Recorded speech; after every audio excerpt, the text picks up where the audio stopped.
Have you ever recorded a vocal and you couldn't hear some of the words because they're too quiet? Well, you probably need some compression. Compression is one of the most misunderstood yet important aspects of vocal production. So let's talk about what it is and how you can use it in the Voloco app. So when you record a vocal, you have your loudest part of the vocal and the quietest part of the vocal. The difference between the loudest part and the quietest part is called your dynamic range. If you have a very dynamic vocal, you have very loud parts and very quiet parts. The job of the compressor is to shrink that dynamic range and make the vocal more consistent. So why is this important? Well, in most cases, you will have a vocal and a backing track. If the quiet parts of your vocal fall below the level of the backing track, the listener might not be able to hear all of the words. And we want the listener to not only hear all the words, but we want them to hear every detail in your voice as well. So we're going to want to apply some compression to just make it more solid and more consistent so that everyone can hear every part of it.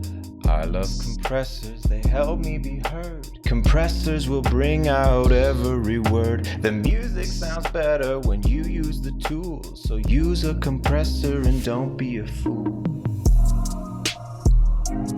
Voloco has multiple compression presets, so get in there and try them out. See which ones fit your voice the best, the genre of music you're making the best, and stay tuned for part 2 where I'll be explaining some of the settings within a compressor so you can make your own in the app.